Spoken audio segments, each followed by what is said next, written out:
Jet car junkies, get ready, get set. It's jet car time from Raceway Park, Albridge Township, New Jersey. If you like fire, you like smoke, you like flame, you like race cars that go 290 miles per hour, you take a jet engine out of an aircraft, you put it in a race car chassis, you put a body over it, you put a person inside, and that person goes from the starting line to the finish line in less than 6 seconds with a rooster tail of flame out the back. These are jet cars.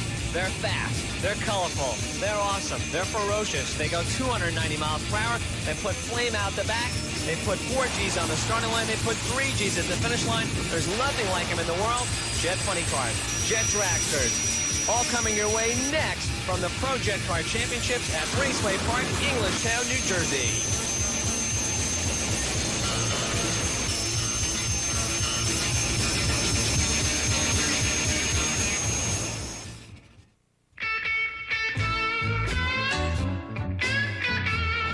The body on this car is constructed of Kevlar and carbon fiber. The reason for that is to make it not only lightweight, but strong also. The car was designed by Kenny Youngblood of California, and the car was painted by Bob Gertis of Circus Paints in New Jersey.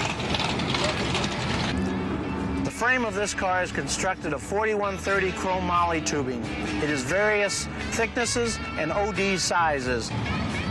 The engine is out of an F-5 fighter plane. It's capable of speeds in an airplane of excess of Mach 2. On the ground, we can probably run in excess of 300 miles an hour, but the sanctioned bodies, both NHRA and IHRA, have restricted this car to only 290 miles an hour. Jet cars are probably the most awesome racing vehicle in the world. Why? Because not only do they run fast and quick, they put 40 feet of fire out the back. Most people have never seen the inside of a jet funny car. We're going to show you what the inside of one of these cars look like. You can see these cars don't weigh much because the body is made of carbon fiber. We're going to show you what the front of this car looks like right here. It's starting out with the fire bottle. Fire bottle and the batteries are mounted to the front to apply weight on the car so that it won't do wheel stands. Also in the front are the 4-wheel disc brakes. The fuel tank contains 30 gallons of kerosene. It's made of aluminum. These cars are made of a lot of aluminum and magnesium and titanium parts because these cars are trying to be not only fast and quick, we're trying to make them as light as we can make them. Also here in the front, you'll see the fuel control. That is like the carburetor on a regular car. In the front part here is the compressor part of the engine.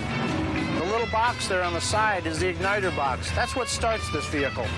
Then it goes back into the combustion can, the turbine wheel, the afterburner, and the tailpipe. That's the parachutes mounted here in the back. The afterburner is the part of the car that makes the car not only fast and quick, but also provides the show. When you see the fire come out the back of these cars, it's because of these engines are spraying fuel into this part of the vehicle. This is the cockpit of my race car. The car is equipped with a 6-point roll bar and a 5-point seat belt safety harness. We have the throttle here, which is used to start the vehicle. To make the fire and smoke, we have the afterburner control switch. We have the main parachute lever mounted here. We have the secondary parachute lever mounted here. We have a streak switch which lights the afterburner here. A bleed door switch which shuts part of the air off that bleeds off the engine. This is the tachometer. We have the EGT gauge mounted here. We have the fire system right here. In case of a fire, we can put the fire out. We have a switch here, which is the igniter button. Also on the steering wheel, we have the streak button, which lights the afterburner, and another button which turns on the high-pressure fuel system. That's what makes the awesome fire show. As you look forward, you see we have the brake pedal on the left here, and then we have another pedal, which I call the passing gear. As the car goes down the track, this pedal is pushed slowly forward to make the car run even faster and quicker. And there you have it. A jet funny car, the most awesome racing vehicle in the world.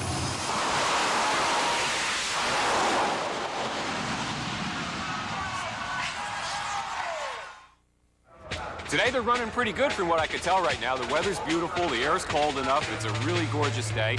track's got plenty of stick for them so that they can hold on the line over here, which has always been a problem with these guys with all the power that they're making now.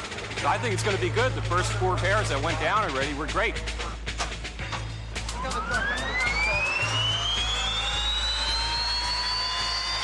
And that's the sound of a Jet Funny car. From an aircraft to a race car, they take them from Army surplus, they put about 3 together, they make 1 race car, and we are set for round number 1, starting off with Dick Roseberg up against one of Roger Gustin's team cars.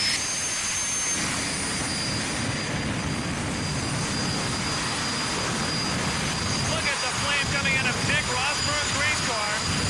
Just a taste of what's coming up as we have 3 rounds of jet car racing. Roseberg, the quickest jet car in the business. Up against Jerry Gannon, driving for Team Gustin.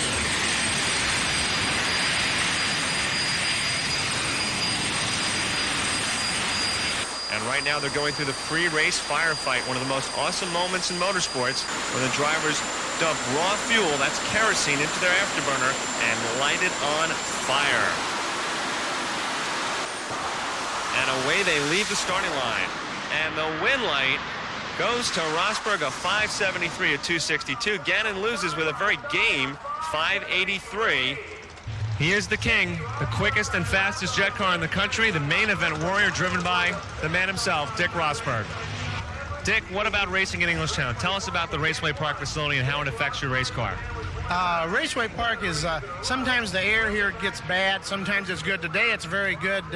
It's probably one of the better tracks in the United States. Up until this point right now, we've been very successful on racing this car. We've held several track records. We are right now 57-0, and we want to maintain that to get it a little higher. A brand new car for Bob Van Sciver, a Ford Thunderbird body. Of course, the body is pretty much just a cloak. And when you look underneath, you see the jet car pilot sitting side saddle. You see the air filter, and right alongside of him is the J85, or in this case, for Mr. Evergenes, that's the Pratt Whitney motor. And there's the tried and true Thunderbird called Running Scared. Mike Evergenes, he's been racing jet cars for 20 years. He's got a brand new ride, the 93 Camaro, looking very swoopy. And he'll be up against Van Sciver, the man who not only works at a drag strip in South Jersey, he also is part owner of a new one in North Carolina.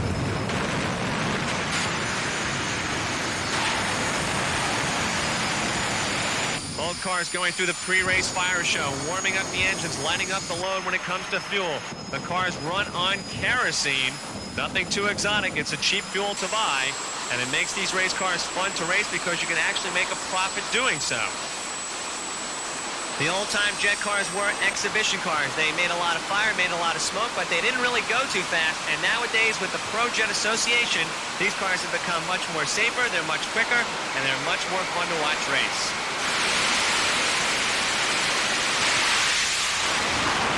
Look at the heat waves off the race cars. They pull the chutes, the cars slow down dramatically. Actually, 3 Gs at the other end of the race course as Mike takes the win light as he goes 582 at 271. Well, anytime you go that fast, there is some danger involved, of course. But being a thrust-powered vehicle, we don't have the traction powers that a wheel-driven car has, which goes right to left, and they're fighting it all the way down. These are like on a string. They're really easy to drive. They're nice to drive, and I feel that they're a lot safer than any wheel-driven car. Having a 2-car team, does that help you out, Mike? Absolutely. We're able to do a lot more experimenting where we have both cars that we can adjust on certain conditions and see whether or not it helps or hinders the performance of the car. So definitely helps when you got more than one out there.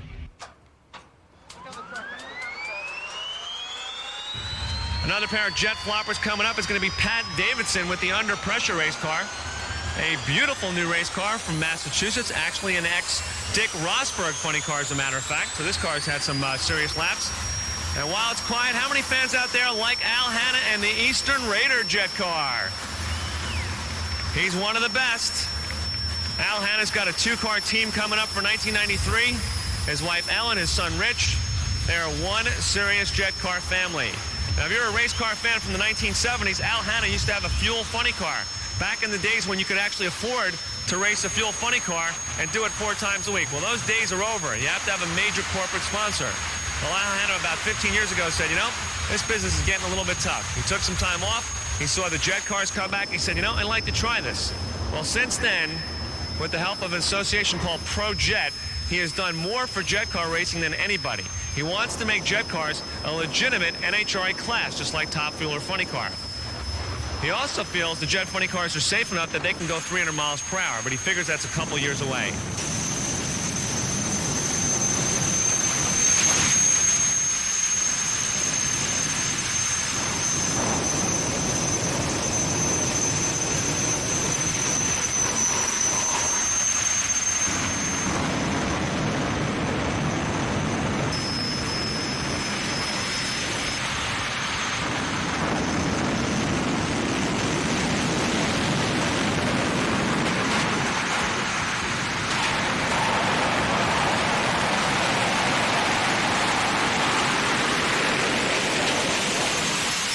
When they actually dump the fuel in the afterburner on the starting line before the race, they're actually lighting the spark plugs in the back of the igniter, which is in back of the tailpipe. But what they're doing is they're actually lightening the load of the race car. In effect, they're making the race car lighter, which in effect makes the race car quicker. So that's what the firefight is actually used for, not just to make the fans go nuts, which it certainly does. The J85 powered car from Massachusetts up against the car from Connecticut. Al Hanna, without a doubt, with the exception of Roseberg, one of the best in the business.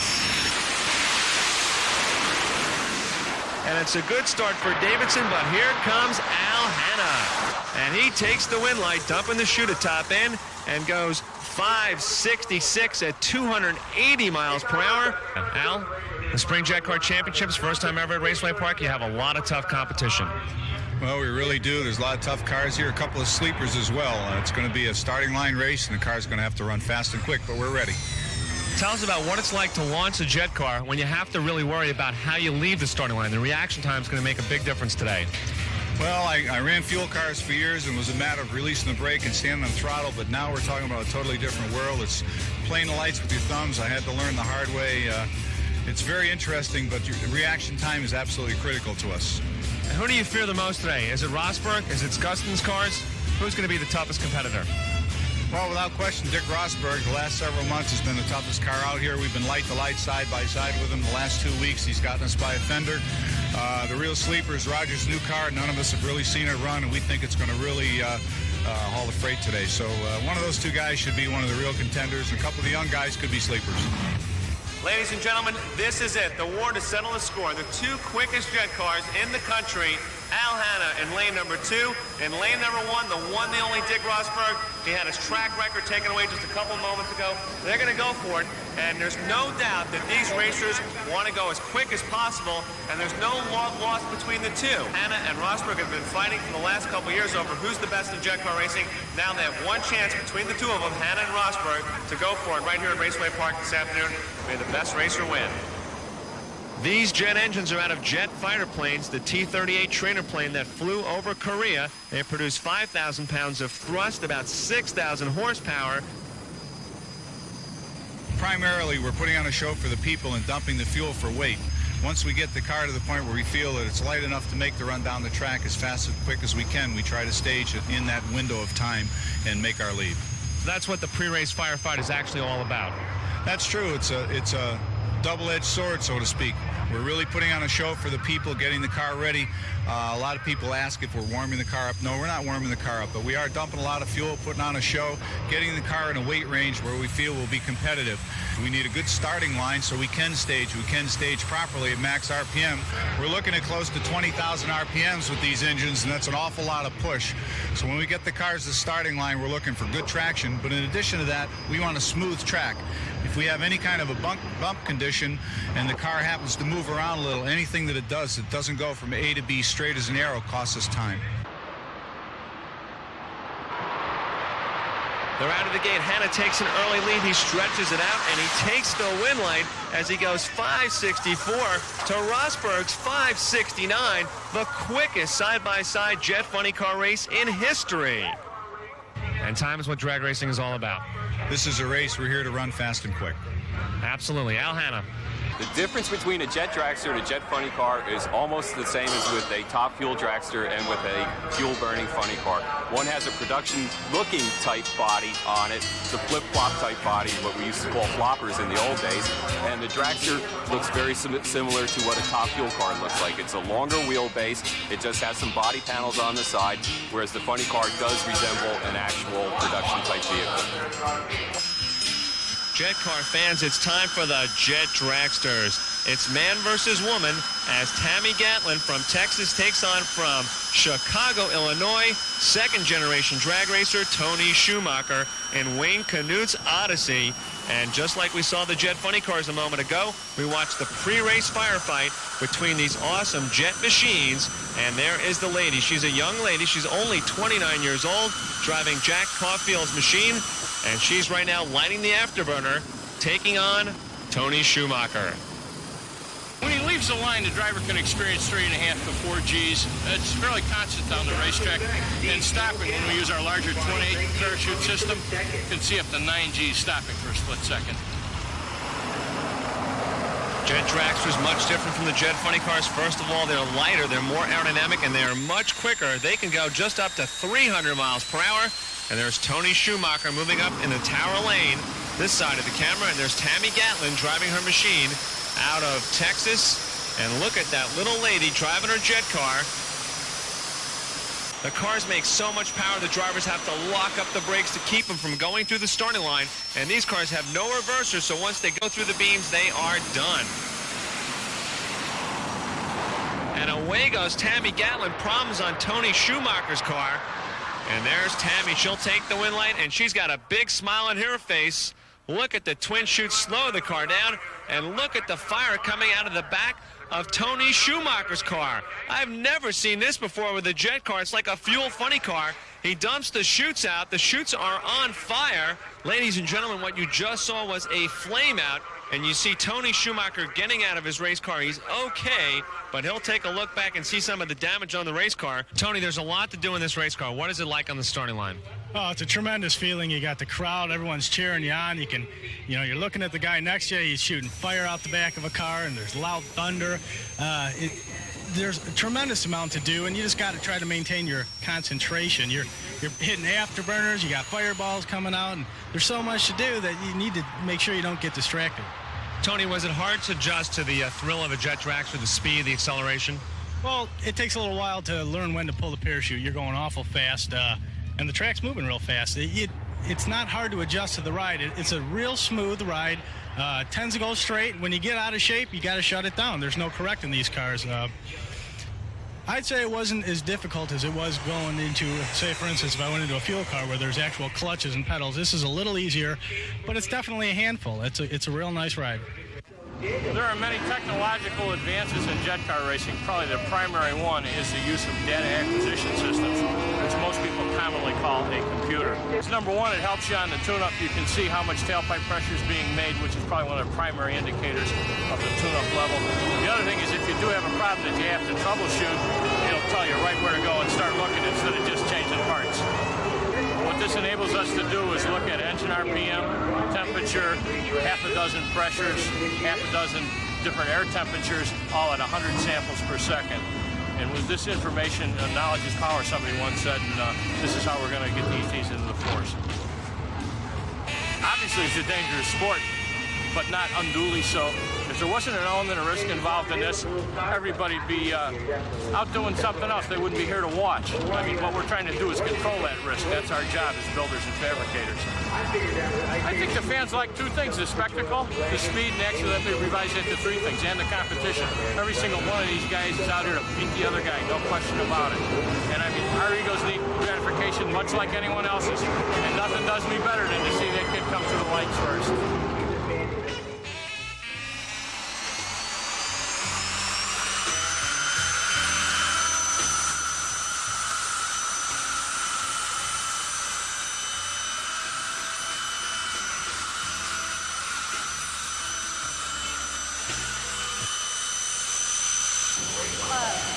It's a lot of fun. It's fast. And respect the car, but I enjoy it. I bet butterflies, you know, because I respect the car, but you don't seem to think about much once the car starts running. You're thinking about the car and your run. I do a fire show with the engine at a lower percentage, and then I bring the engine up, do the bangs and the pops, and then I bring the engine on up to where I want to stage at, leave at like 105%, 135%, whatever the track will hold. And then as the last person stages, then I put it in smoke, and when I see yellow, I light it and go.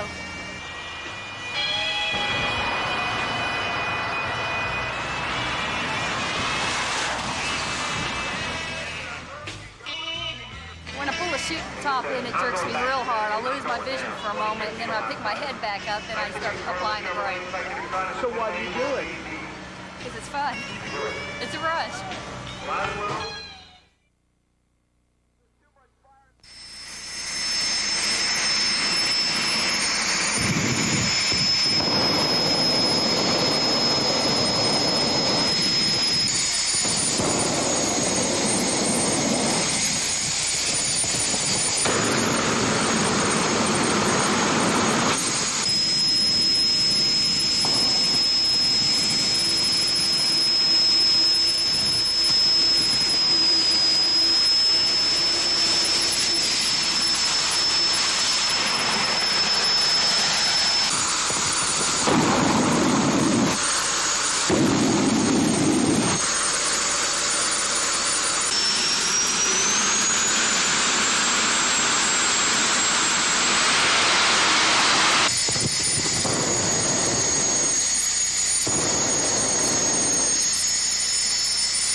Misses the track record. Unbelievable 5-second run. Let's hear it for Dick Roseberg and the main event warrior.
Check it out, 605, 268 miles an hour, unbelievable.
quickest run, 275, and the Dutchmans are in the semifinals. 6 with unbelievable. I think night racing's 100 times more exciting than racing of the day, both for the spectators and the drivers. I mean, you can't see as well at night maybe, but you see what you need to see, and that's about all you see day or night driving one of these cars.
Run 277 miles an hour.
Smith goes 553, and based on what I know about Phil Smith's race car, he might have had a flame out.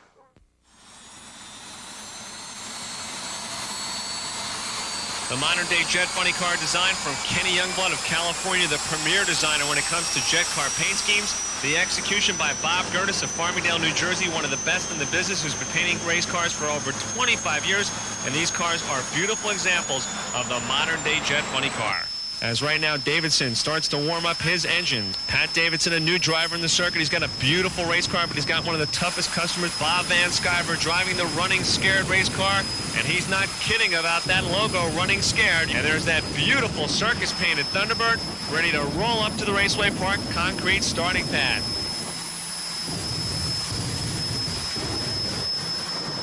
Take a look at the inside of a Jet Funny car. It looks like a plumbing store. All the tubes, all the wires hooked up for one purpose, to make a jet car go from 0 to 285 miles per hour in less than 6 seconds.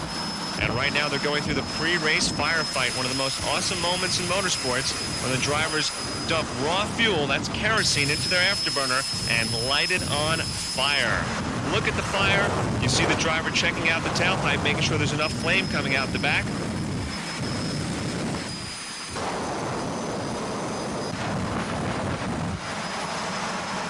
Moving up from Bob Van Sciver's race car to the starting line, you see him lining up the race car into the hot groove, trying to get the car stuck to the Raceway Park concrete starting pad.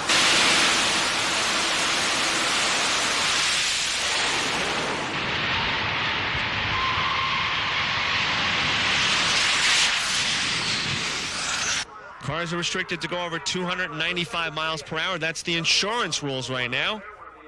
Track operator, track owner, and jet car pilot, Bob Van Sciver. Why jet cars, Bob? Well, because they're fascinating, the crowd loves them, and they're fun things to drive. Bobby, do you think the jet car class could someday be a professional class like Super Comp or Pro Stock or Top Fuel? I think it has the capability of being every bit of a professional class right now. You know, with the likes of Al Hanna and Dick Roseberg and Roger Gustin and teams like that. Everybody's stepping up and everybody's doing it safely. Now, you're teamed up with Dick Roseberg. Where did that association come from? I bought Dick Roseberg's car back in 1985, and he helped me, and he's my mechanic and my mentor. He's the tuner? Yeah, he's the tuner. And what does it take to tune a jet car in between rounds? A lot of knowledge and a lot of time. Unfortunately, we don't have a lot of time, but we do the best we can do. Do pretty well, I'd say. Now, tell us about your experiences in jet cars. Any scary experiences you can talk about sometimes when things were not going right? Well, we've had a couple of times when the parachute didn't come out, and one time we ran off the track in St. Louis, and fortunately the car was okay and there was no injuries. You've ever been scared? I'm scared every time I drive it.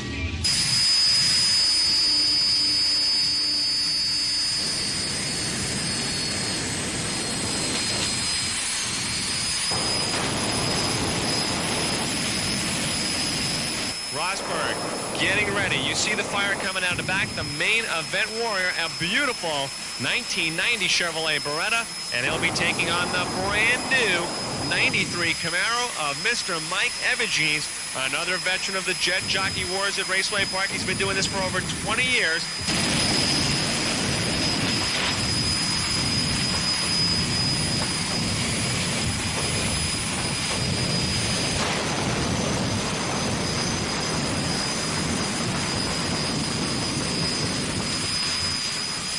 And once again, that pre-race firefight is in process. They're just about ready to stage up. The starter in the middle will flip the switch for the electronic timer. A 0.4 of a second blink of the Christmas tree, and look at all the smoke. Unbelievable sight of power.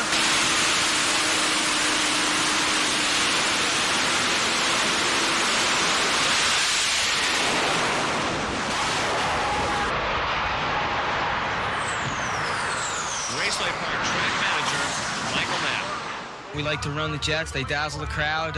We have a #1 facility. We can handle a lot of people. We've got a long track. We're able to really run a bunch of cars full out here, so we like to do it. Michael, do you think there'll ever be a professional jet car class? Well, I think the cars are of the caliber that they can handle it. It's a matter of them, like I said, making their niche out there. The cars are extremely professional. They're exciting to watch. That's half the reason why we're here. Half the reason is competition. The other half is to be jazzed by the cars. And I think the jet cars have that ability to do that for people. And, given the time, I think they could put it together and make a class out of it, sure. Ladies and gentlemen, we are ready for the second round of the Pro Jet Sprint Car Championships. There's Jerry Gannon driving for Team Gustin, and once again, one of the quickest cars in the country, the swoopy Eastern Raider of Al and Ellen Hanna. The Jet Funny car is so much different than the Fuel Funny car. This car gets pushed down the racetrack, whereas the Nitro Burning Funny car gets driven down the racetrack, the horsepower coming through the rear wheels. There's Raceway Park starter Tom Resco, the man who wears the asbestos underwear. He gives them the signal to light these bad boys up. They plug in the batteries, they start the engines, and in a few moments the bodies will come down. Let's go!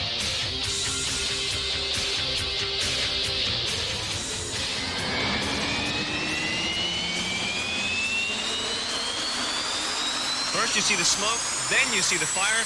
If you look closely, you see that the window was blown out of Jerry Gannon's race car in round number 1, and they replaced it using some duct tape and some extra Lexan, and the car is ready to roll here in round number 2.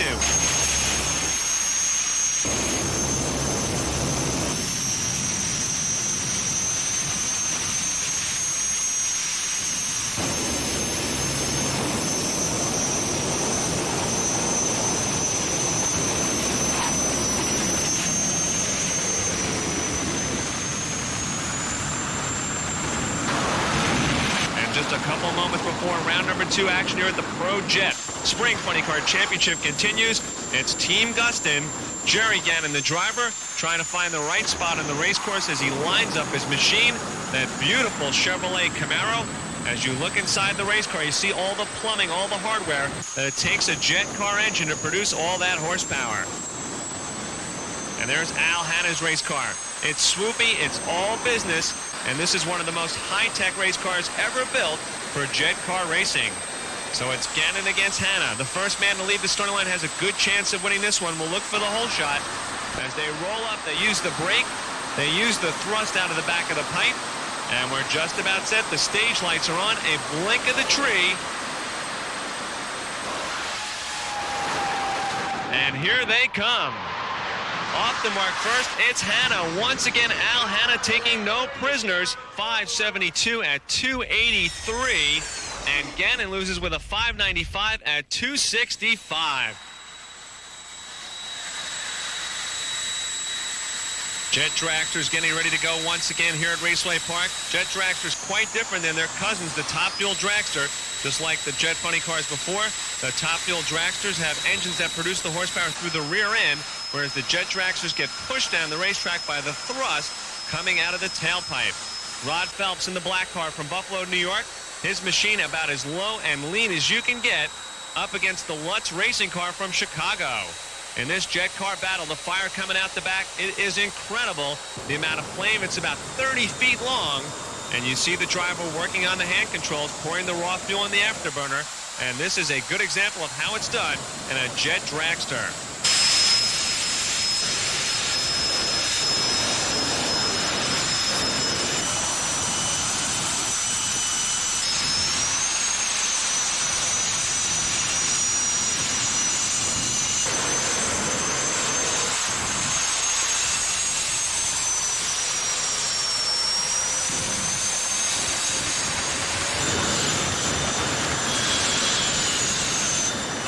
Getting his car ready. The fire coming out the back. You see the heat flames, the heat waves. It is amazing, the horsepower. And right now we have a problem on the Lutz race car. Tom Resco, the Raceway Park starter, looking underneath the car. You see the crew pointing out some problems, and there's a broken fuel line on the machine, so we'll have to turn off the damn Yankee car.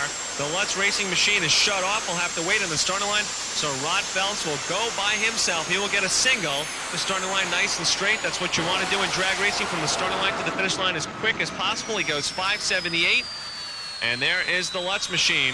The driver coming out of the race car, and he's got to be disgusted, having problems braking what appears to be a fuel line.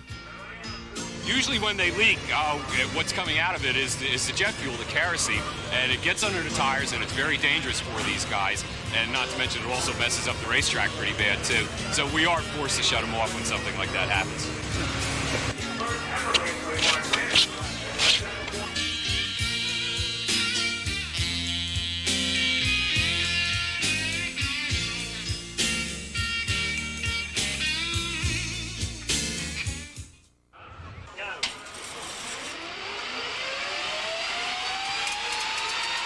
This is it, the final round here at the Spring Pro Jet Car Championships, and Roger Gustin has got to be a happy man. Both of his race cars are in the final. Jerry Gannon and Mike Evagines. Mike driving the 93 Camaro, you see, up against Jerry Gannon driving the 1992 Camaro. The new car looking good with Mike Evagines at the helm. This is it, the overall championship, and Roger Gustin's both cars, powered by the Pratt & Whitney motor, are in the final.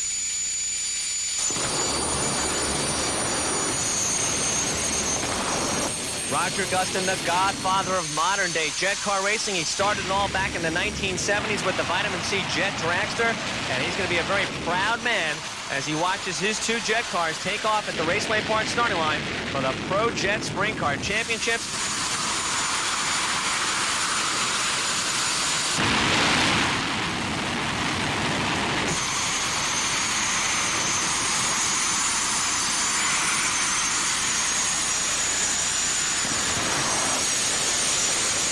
There's a close-up look of Gannon.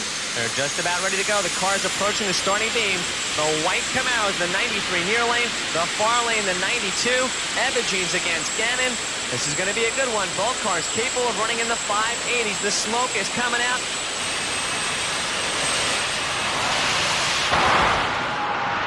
Evagines with a slight lead, but here comes Gannon. And Gannon makes the move at top end and takes the win light with a 583 at 274.